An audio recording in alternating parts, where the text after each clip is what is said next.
Hi, welcome to our channel where we share the most intriguing stories. When I inherited 38 acres of wild Colorado hillside, I thought I'd found peace. No neighbors, no rules, just trees, silence, and a locked gate. Then the HOA came knocking, smiling, lying, scheming. They wanted my road, my land, my freedom. What they got was war.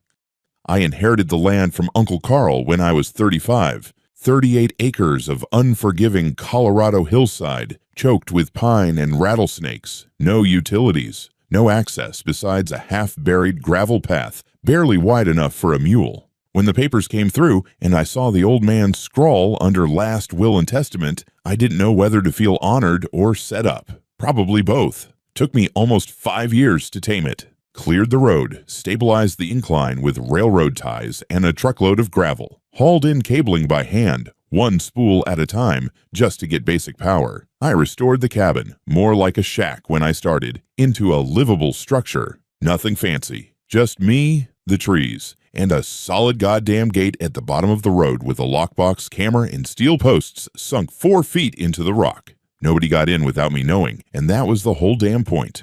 My property was historically separated from the surrounding development. Survey markers proved it. I had exclusive easement rights on the only access road. No shared HOA, no neighbors within a half-mile unless you count deer. It was peace, and I guarded it like a dragon on a gold hoard. Then came the sprawl. Big money types started buying up the low ridge plots. In the span of 2 years, what used to be silence and sky turned into luxury cabins with Tesla chargers and glass decks. 12 new homes popped up along the lower slopes, close enough to hear their awful Bluetooth speaker parties on Saturdays. That's when the HOA showed up. They called themselves Pinecrest Echo. Sounded like a spa or an MLM cult. I ignored their welcome flyer and their second one too. My land wasn't included in their territory. County records proved it. I didn't have to talk to them, answer their emails, or pretend to care about their dog poop committee. But then came the day she showed up. Karen Meldowin, blonde helmet of hair, fake pearls, blazer like she was going to a campaign rally. She pulled up on a Polaris side by side with 2 beefy guys in mirrored Oakleys. They stopped at my gate like it was a toll booth. "You must be Sam," she said, waving like we were friends. "Karen Meldowin, I'm acting president of the HOA down below. We'd love to talk to you about road integration and community accessibility." I stood in the shade beside the trail camera post, arms folded. "No thanks." She blinked like I'd spoken in tongues. "Oh. Well, I think there's been some confusion. We're working on a plan for future access that could benefit all of us. This road's mine," I cut in. "Private easement, not part of your HOA. County survey backs it up." She forced a smile. "That's precisely why we're reaching out. Integration is about inclusion. It's about bringing neighbors together." "Then build your own damn road," I said, and walked away. A week later, I got the letter. Printed on HOA stationery, complete with their dumb pine tree logo in watermark, it read like a corporate apology wrapped around a threat. According to their community vision plan, my gate represented an obstruction to unified access and would need to be dismantled or relocated within 30 days to avoid complicating infrastructure expansion. Signed, Karen Meldowin, acting President, Pinecrest Echo HOA. I didn't even finish my coffee before calling my lawyer, Frank. By noon, we'd drafted a formal notice stating, in legalese and then in plain English, that I was not and had never been a member of their HOA. My property existed outside their jurisdiction, and my road and gate were protected under Colorado easement law. We sent copies to the HOA, the county land office, and the regional zoning committee. I also drove into town and had every last survey document and ownership title notarized and uploaded into 2 cloud backups.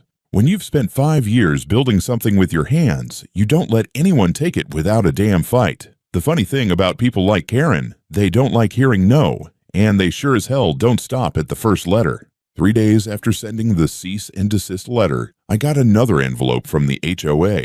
Same pine tree watermark. Same passive-aggressive tone disguised as neighborly concern. This one was thicker, stapled, full of lawyerly air. They thanked me for my feedback, then went on to say they were disappointed by my unwillingness to participate in regional unification. According to them, my gate now constituted a community barrier, and my refusal to cooperate would jeopardize future easement harmony. Easement harmony! I laughed so hard I nearly choked on my jerky. Then came the kicker, the HOA. Strongly recommended. I attend a mediation session at their clubhouse to avoid escalating the matter through county arbitration. Clubhouse. Mediation. These people thought they were the UN and I was Serbia. Frank, my lawyer, was less amused. They're laying the groundwork for claiming you're a nuisance obstructionist, he said. Which is a made-up term, but enough stacked paperwork, and some lazy county clerk might play along. So we played offense. Frank filed a notarized declaration of my parcel's independence, complete with plats, photos, surveyor stamps, and deed history going back to 1959. We attached affidavits from the land office confirming I was outside all HOA boundaries. I also posted a laminated notice on my gate. Private road, non-HOA. Trespassers will be recorded. Then, just to be petty, I installed a second motion light and adjusted the camera angle to catch any vehicle approaching from the South Ridge. That same week, I started seeing odd chatter online. One of the HOA's members, some 30-something with a drone hobby and more cash than sense, ran a community page where homeowners posted dog sightings and trash day reminders. That week, he posted a drone shot of my gate with the caption, "Is this road still in use? Looks pretty abandoned. Could be ideal for Pine Ridge Trail access in the future." The comments were worse. "Would love to jog through there." Such a waste of a road. I thought that land was going to be part of the green belt. The HOA, apparently, was pushing some fantasy that my property was under review for integration into their plans for a scenic trail system. I called the county development office. They had no record of any such plan, permit, or application. Nothing on public record. Total fabrication. It got weirder. 2 days later, I received an envelope. Not from the HOA, but from some company called Western Community Consulting. Inside were mock-ups of a regional development overlay, with my land lightly shaded in green, labeled undergoing transition to semi-public access. It looked slick, like a brochure for a ski resort expansion. In tiny type at the bottom, map presented by HOA Pinecrest Echo in collaboration with private planning partners. I handed the whole thing to Frank. He raised an eyebrow and said, "They're running a paper war." It didn't stop there. I got 2 more letters that week. One was an invitation to participate in upcoming budget planning, with my name printed alongside people I'd never met. The other was an unsigned survey, asking if I'd support converting my property into a mixed-use cooperative green space. They had officially lost their goddamn minds. But Frank's face turned serious. They're building a paper trail. These kinds of documents can end up in committee packets. If someone doesn't read carefully, they'll assume you're on board or inactive. That's how property lines get blurred. So, we did 2 things. First, we filed for a formal property status freeze through the county, a kind of legal flag that marks your parcel as contested so no paperwork can be quietly slipped through. Second, Frank drafted an official complaint of misrepresentation to the state HOA Oversight Board just to get it on the record. I also walked the full perimeter of my land, checking every marker, photographing every pin and tag, just in case someone got creative. I added 2 not-for-sale signs and zip-tied them to trees near the ridge. The last thing I needed was some idiot with a mountain bike showing up thinking I was running a park. The whole thing smelled like a slow-motion land grab. Friendly letters, blurry maps, fake invitations, death by bureaucracy. It wasn't subtle. It was just slow and dangerous in its patience. And Karen, she hadn't shown her face again. Not yet. I'd driven into town for supplies. Nothing special, just a re-up on propane, chainsaw oil, and some things from the hardware store. And when I came back up the mountain that afternoon, I saw the dust cloud before I saw the truck. It was parked sideways across the bend just below my gate. Big white utility vehicle with orange cones set out like it was a crime scene. An excavator sat idle next to it, treads smeared in mud, half-dug trench yawning across the gravel right in front of my gate like a goddamn open mouth. I slowed to a crawl. There were 3 guys in reflective vests standing around holding shovels and clipboards like they had every right to be there. I pulled up, rolled down my window. "What the hell is this?" One of them, the tallest, squinted at me. "You the property owner?" "Yeah. We're laying conduit, water infrastructure improvement, part of the HOA development plan." Shouldn't take more than a day or two. I looked past him at the torn-up earth directly in front of my gate keypad, maybe a foot from the steel post. That's my land. You're digging on my easement. He gestured with his clipboard like it was holy writ. We've got a diagram here says this stretch is under community utility revision. Yeah, and who told you that? Karen Meldowin.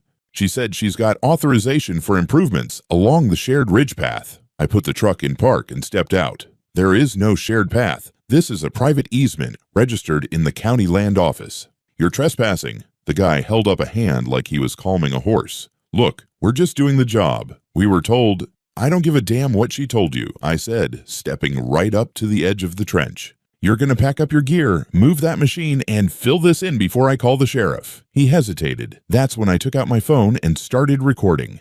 Say again who sent you here? I asked, keeping the camera on his face. The guy stiffened. You're making this more complicated than it needs to be. I walked back to the truck, turned the wheel hard, and parked the whole damn thing right across the excavator's tracks. I killed the engine and got on the phone. The sheriff's office knew me. I wasn't some crank calling about trespassing squirrels. When I gave them the parcel number and said unauthorized trenching across private access, they sent someone up fast. Deputy Barnes arrived 20 minutes later, dust still hanging in the air. He stepped out, took one look at the trench, and said, "You've got to be kidding me." The workers handed him their work order, a one-page sheet with a logo that looked like it had been printed on a home printer. Barnes flipped through it, frowning. This isn't official. This is an internal HOA schematic. There's no county authorization here. He turned to me. You got your property docs on hand? I opened the glove box, handed him the folder. He read the parcel map, the easement deed, the county seal. He nodded. This road's yours. Sole access easement. Any utilities would need your approval. Then he walked over to the crew. You boys need to wrap up and move along. You're trespassing. You keep digging. You're looking at charges. The tall guy started to protest. Barnes cut him off. Don't care who told you what. You're working off a bogus plan. Pack up the gear. Karen arrived 5 minutes later, probably thinking she could clean up the mess. She pulled up in that same Polaris, stepped out in a tailored jacket and designer hiking boots, like this was some kind of boardwalk inspection. She gave me a thin-lipped smile, then turned to Barnes. Deputy, I'm so sorry about the confusion. We're working on a regional improvement initiative, and our understanding was that this section was... It's not, Barnes said flatly. It's private. You knew that. She gave a mock laugh. There seems to be some miscommunication. Not anymore, he said, and handed her the folder. Read it. This is legally binding. This man owns the road. He's not part of your HOA. You dig here again without a permit, you're breaking the law. Karen's face twitched for half a second. Not much, but enough. She turned to me. I hope you realize how counterproductive this is. You're blocking development that benefits everyone. I smiled. Development isn't my problem. You trespassing is. She didn't say another word. Just got back in her little buggy and rolled off down the hill, the wheels spitting dust like smoke signals. The crew packed up and left. I stood there for a while just watching the wind move through the pine trees, the camera blinking red as it recorded everything. Then I pulled the truck back around and started raking the trench shut myself. One thing was clear now. This wasn't going to stay civil. It was a Wednesday, mid-morning. I was down near the entrance fixing a section of fence that had taken a hit from a falling branch last storm. Nothing serious, just cracked a couple rails, but I don't like weak spots on my perimeter, so there I was, hammer in one hand, cordless drill in the other, when I heard tires crunching on gravel. I looked up and saw flashing lights. Sheriff's SUV. Not Barnes this time. 2 deputies I didn't recognize. One male, one female. The male stepped out first, hand resting near his belt, eyes scanning fast. The woman followed close, hand on her vest. Both of them looked keyed up, like they'd just rolled out on a domestic disturbance. The guy called out, "Sir, step away from the fence, please." I set the drill down slow. What's this about? We received a report of a man with a firearm threatening a community crew near a public access road. Now I was blinking. You're kidding. Do you have a weapon on you? I lifted my shirt slightly, showing my holstered Glock, open carry, fully legal in Colorado, and I had my concealed carry permit anyway. I do. Registered. You want the license? He nodded. I pulled my wallet and handed it over. The other deputy circled wide around me, her eyes bouncing between me and the tree line like she was waiting for a shootout. You got ID to go with this? Yeah, driver's license in the same wallet. Go ahead. They both moved with that careful, professional pace. Not hostile, but definitely expecting trouble. I kept my hands visible, calm. I wasn't about to be the guy who made the news for sneezing too fast near a pistol. After a couple minutes, they relaxed. The male deputy handed me back my paperwork. Mr. Rowland, everything checks out. Do you have surveillance on this property? 3 cameras at the gate. You want the footage? Yeah, we're gonna need it. This call came in from a woman named Karen Meldwin. Said you were brandishing a weapon and blocking access to HOA maintenance personnel. There is no one here but me and some busted fencing, I said. And Karen's maintenance crew already got themselves booted off this land once. Sheriff Barnes handled it personally. The deputy exhaled through his nose. Right. I'll log this as an unfounded 911 call, but between us, it's a dangerous stunt. You're lucky you were calm. I shrugged. I've been calm for years. She's the one who's losing it. Back at the gate, I pulled the SD card from the camera and showed them the last hour of footage. Just me, some boards, a hammer, and a squirrel that looked like it owed me money. They thanked me, took copies, and said they'd write up the report as unfounded call, false report, flagged for pattern. That phrase stuck with me. Flagged for pattern. I asked if they could do anything beyond that. They said unless it became habitual or resulted in harm, false reports were hard to prosecute, but they did suggest something else. You might want to get legal representation on standby and keep your cameras running. If it escalates further, it's going to matter who has evidence and who doesn't.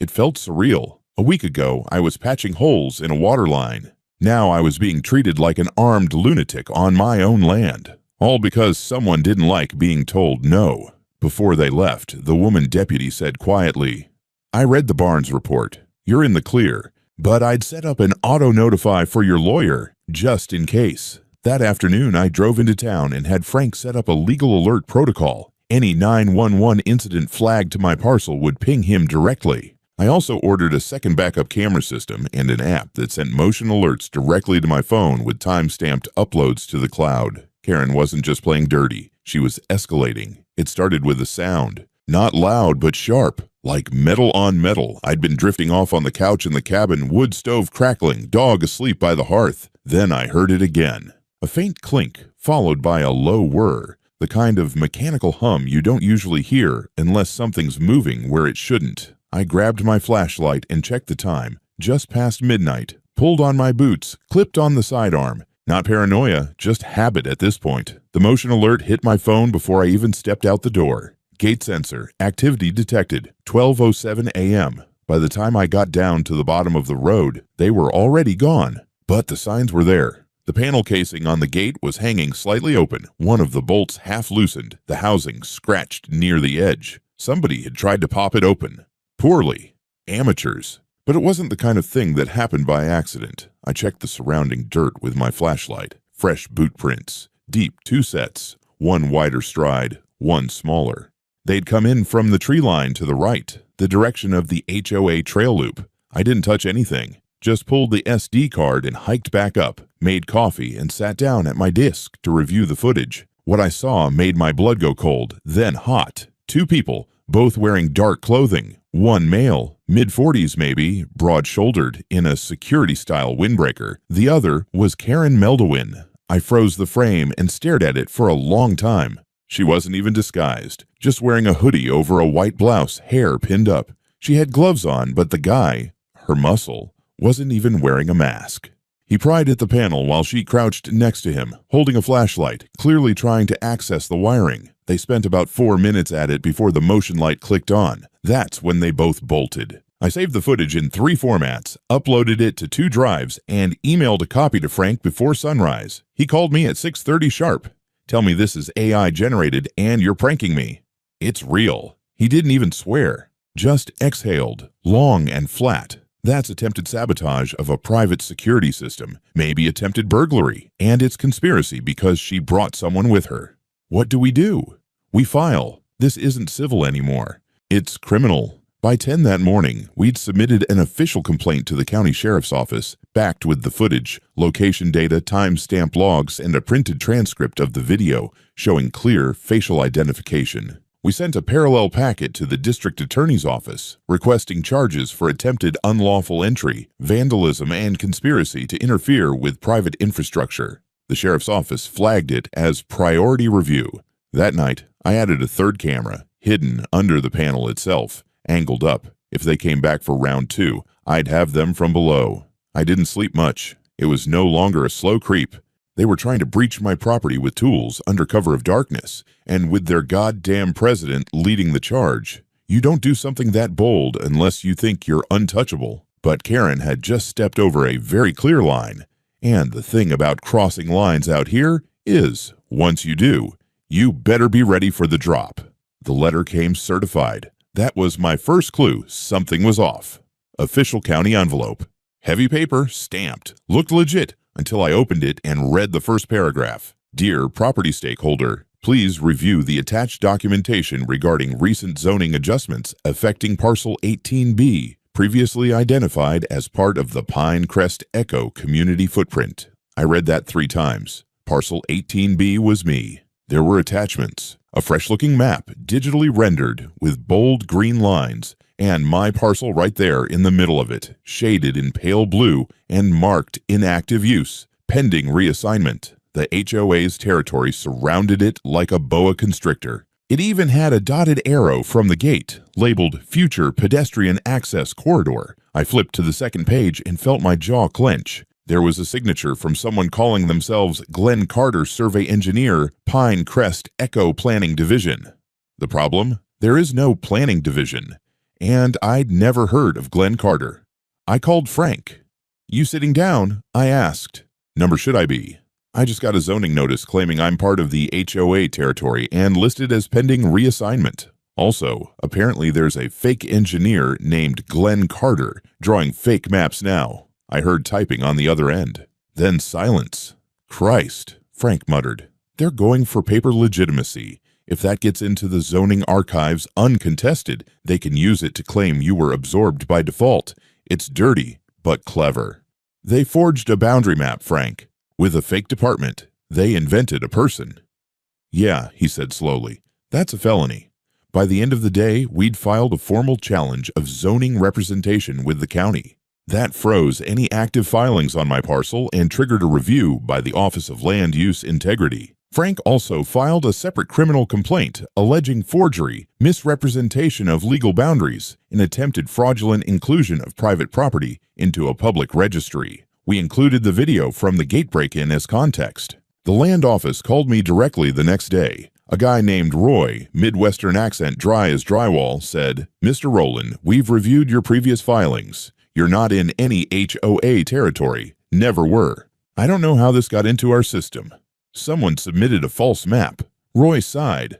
"We're going to dig into it. That name on the paperwork, Glenn Carter, doesn't appear in any of our records or the State Engineering Board. So we're dealing with ghosts now. Or fraud."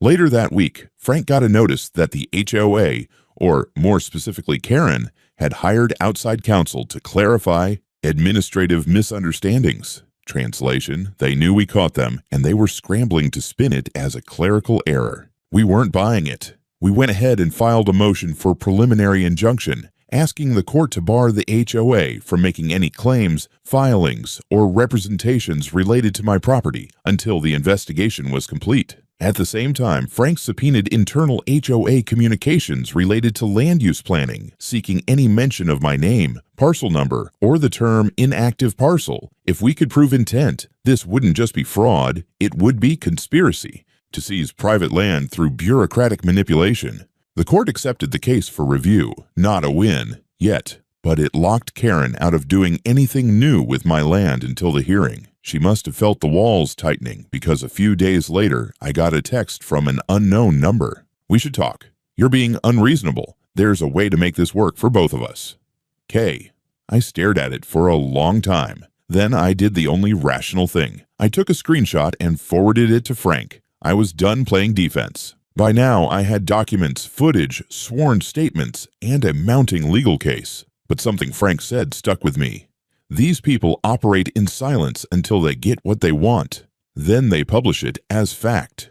So I broke the silence. It started with a flyer, one page, Clean layout. Title at the top, Private Property Under Attack. Pine Crest echoes attempted land seizure. Below that, screenshots of the forged zoning map, a still from the gate sabotage video with Karen's face frozen in mid-squat, and a direct quote from the sheriff's report, "This road is private." They knew that. I printed 20 copies and handed them to my mailman, who was more than happy to slip one into every HOA box on his route. I posted it on the community bulletin board outside the local general store. Then I emailed it to a reporter I knew in town, Sarah Kinley, small paper, big attitude. 2 days later, the story hit the front page of the Aspen Ridge Chronicle. Mountain Man versus HOA. Private landowner fights off community takeover. She didn't pull punches. Sarah had gone through the court filings, interviewed the sheriff's office, and even included a screenshot from the surveillance footage. Her story laid out the entire timeline, the fake documents, the trench stun, the sabotage, the false 911 call. The quote from Frank was gold. If this is how HOAs think they can expand with forged maps and midnight break-ins, then we're in bigger trouble than we thought. That's when things shifted. I started getting emails. First from curious neighbors, cautiously worded, a lot of "just wanted to ask" and "hope you don't mind" questions. Then came the angry ones, not at me, but at Karen. Turns out most of them had no idea where their HOA dues were actually going. Karen had been running her own little legal war, quietly funneling HOA funds into private legal consultations, PR mock-ups, and, allegedly, that little sabotage expedition under cover of darkness. One neighbor, Nick Hanley, came to visit in person. Former Marine, built like a tree trunk, looked like he could bench press a Polaris. "I read the story," he said, standing at the gate like it was a border checkpoint. "I didn't know. None of us did." I let him in. We talked for an hour. He'd moved here for the same reason I had. Peace, trees, no HOA nonsense. He only joined because the developer included it in the paperwork, and nobody questioned it. But this, fraud, conspiracy, maybe worse. He brought a copy of the HOA's last quarterly report. The budget included an ambiguous line item, infrastructure resolution, legal consultation, $17,000. No breakdown, no explanation. "That's your gate fight," he said. "She used our money to come after you."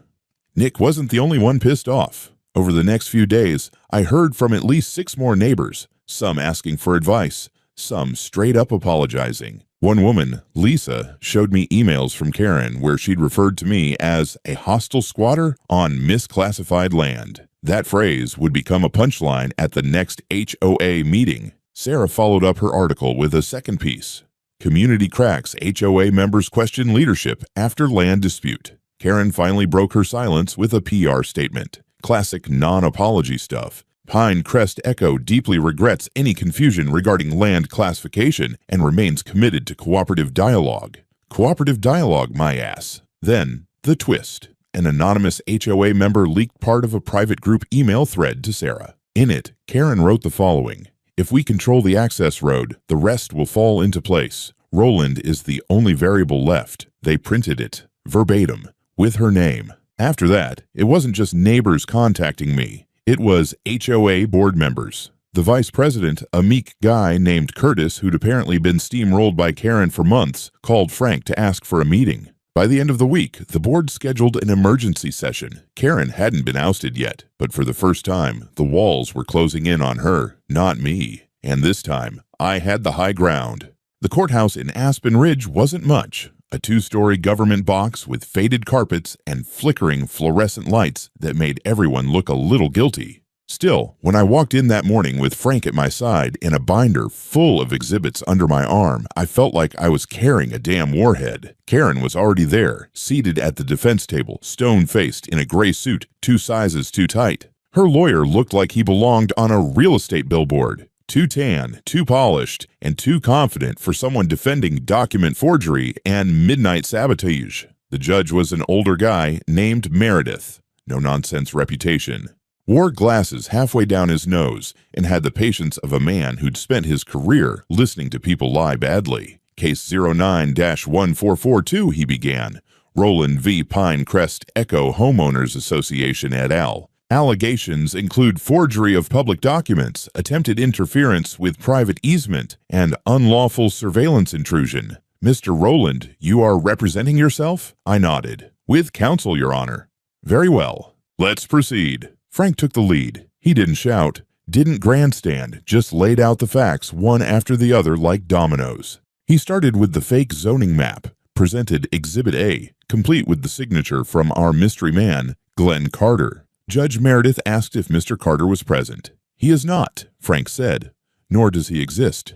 We checked with the Colorado Board of Licensed Surveyors. No such person, no such license. Then came the nighttime sabotage footage, Exhibit B. The screen flickered to life, and there she was. Karen Meldowin crouched beside the gate control box in a hoodie, flashlight in one hand, the other reaching toward exposed wires. The courtroom stayed dead quiet as that played.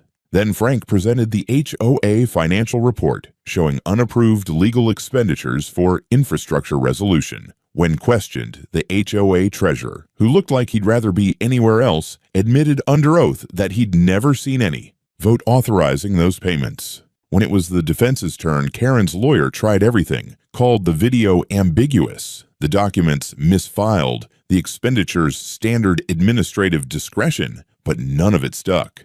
Especially not after Curtis, the HOA vice president, took the stand. Curtis, who had the energy of a wet sponge, nevertheless gave the killing blow. Yes, he said, Karen acted alone in filing those documents. No, we didn't vote on it. No, we weren't told about the legal expenses until after the fact. And yes, I saw the email where she called Mr. Rowland the only variable left. Karen didn't even look at him. She just sat there, grinding her teeth so hard I thought she'd crack a crown. After the testimony wrapped, Judge Meredith spoke in that low, deliberate tone judges use when they're about to end someone's career without raising their voice. What I've seen here is not just a misunderstanding. It's a pattern, a series of calculated actions intended to subvert property law and intimidate a private citizen. I am granting a preliminary injunction barring Pinecrest Echo from making any claim, verbal, written, or implied, about Mr. Rowland's land. Furthermore, I am referring the question of fraudulent zoning submissions to the district attorney's office for formal review. He turned to Karen. And as for you, Ms. Meldowin, I would strongly advise securing personal counsel. You may find yourself the subject of further proceedings. Bang of the gavel. She didn't even flinch. But when I walked past her outside the courthouse, I caught her expression. For the first time since this started, no arrogance. Just calculation, rewiring itself. Frank lit a cigarette in the parking lot and looked at me sideways. She's not done yet, he muttered, but her throne just lost a leg. He was right. Back in the neighborhood, word had spread like a wildfire. HOA members were livid. Someone had posted a scan of the court order on the neighborhood Facebook group, and the comments had turned into a full-blown mutiny. They weren't asking for Karen's resignation anymore. They were demanding it. And by the time the weekend rolled around, the board had called for an emergency vote to dissolve the leadership panel entirely. The Queen had overplayed her hand, and now the villagers had torches. They voted her out on a Sunday. HOA bylaws required a 75% majority to remove a board president. Karen got booted with 86. The emergency meeting was held in a repurposed wine tasting room at one of the more obnoxious cabins down the ridge. I didn't attend. Wasn't invited, didn't want to be, but the fallout echoed all the way up the mountain. Curtis sent me a text around noon. She's out. Entire board dissolved. Interim panel forming. We'll follow court order. Below that. You were right. We're sorry. I didn't reply.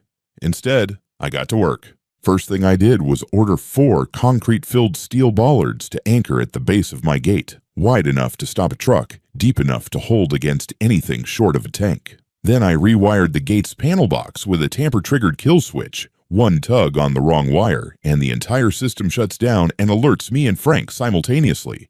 I wasn't done. I added another trail cam, motion-triggered, hidden in a birdhouse-looking shell about 20 feet off the road, aimed toward the ridge side, just in case someone got clever. And I swapped out the cloud storage plan for triple redundancy, local drive, encrypted server, and direct nightly uploads to Frank's office. Call it overkill, but you only get ambushed once if you're paying attention. Meanwhile, the DA's office had gone public. They confirmed that a criminal investigation was now active into 3 counts, 1. Attempted unlawful entry and sabotage of private security infrastructure. Dusra. Submission of forged zoning documents to a public office.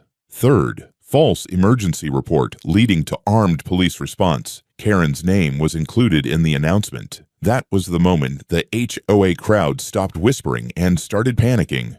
People who'd voted for her, who praised her vision for the community, were now trying to scrub their names from past board minutes. One guy deleted the drone page entirely. Another tried to claim Karen had misled all of us and that he never supported any coercive tactics. Sure, buddy. Keep telling yourself that. Nick, the ex-Marine, came by with 2 cold beers and a grin wide enough to split granite. She lawyered up. Full criminal defense firm out of Denver. Guess she finally figured out this isn't just a zoning dispute. We sat on my porch for a while, just watching the wind roll through the trees. She ever apologize? He asked. Nope. She sent a text asking if we could talk like adults. I forwarded it to Frank and blocked her number. He snorted. Good. A week later, a few of the former board members approached me about restructuring the HOA under more democratic principles and maybe building a bridge with legacy neighbors like yourself. I told them thanks, but no. My land wasn't a bridge. It was a wall, and I'd earned every goddamn stone. That weekend, I finished the last upgrade, a polished black granite marker I'd commissioned from a local stonecutter. Took 4 guys and a winch to set it in place just inside the tree line where the old HOA shortcut used to run. The inscription read, "Private property no access, no discussion. HOA trespassers will be prosecuted. Simple, effective, not up for interpretation." As for Karen, the last I heard, she'd quietly sold her property and left the community for health reasons. 3 board members resigned within a week. The HOA was under temporary management by a legal trustee while they figured out whether to restructure or dissolve. Didn't matter to me. The road was mine. And now, no one questioned it. The courtroom smelled like coffee and recycled air. It was 6 weeks after the injunction hearing. This time it wasn't about threats or sabotage or property lines. This was Judgment Day. Karen Meldowin sat at the defense table, looking like someone who'd just aged 10 years in one winter. No pearls, no blazer, just a muted gray suit and a face you'd expect to see in a tax audit, not a leadership position. Her attorney tried to bargain. They offered a settlement, something quiet, sealed, tidy. We didn't bite. Frank had made it clear from day one. This was never about money. This is about making sure she never does it again. So we went the distance. The judge reviewed the record. The video footage of the gate break-in, the false 911 call, the zoning forgery, internal HOA emails, testimonies from neighbors, experts, and county officials. It was all laid out, airtight, and undeniable. In the end, Judge Meredith didn't waste words. The court finds that Ms. Meldowin knowingly and willfully engaged in acts of fraud, falsified land use documentation with intent to mislead a public authority, coordinated unlawful entry onto private property, and made a knowingly false emergency report to law enforcement. These acts represent a gross abuse of administrative power and a direct threat to the sanctity of private ownership. He granted every point of our civil suit. HOA Pinecrest Echo was ordered to pay $75,000 in damages, legal, fees, property repair, and punitive compensation. Any documentation referring to my parcel as shared, under transition, or community access was declared legally null and void. The HOA itself was placed under supervision of an external auditor with a full forensic review of its financial and legal activity over the past 2 years. Karen Meldowin was personally barred for life from holding any position in a homeowners association in the state of Colorado. Then came the criminal part. The DA offered a plea deal. Karen took it. She pled guilty to 3 misdemeanor charges: filing false records, unlawful tampering with private infrastructure, and initiating a false emergency call. Sentence: 3 years probation, a $10,000 fine, and community service, including mandatory courses in real estate ethics. She got off lighter than she deserved, but she was finished. After the hearing, she walked past me in the hallway and didn't say a word. No apology, no glares, just that empty look people get when they realize they burned the last bridge they'll ever own. I didn't say anything either. I had a gate to reinforce. Back at the property, I finally let myself exhale. First time in months, maybe years. I walked the perimeter, checked the new bollards, tightened the casing on the gate panel. Everything in its place. Silent. Solid. The granite sign still stood, weathered now, but defiant. Private property not for negotiation. Trespassers will be prosecuted. People don't understand what land means until they bleed for it. Until they've watched someone in a suit try to carve it up on a map they didn't draw, using a name that isn't theirs. I understood. I'd earned this peace, and now I intended to keep it.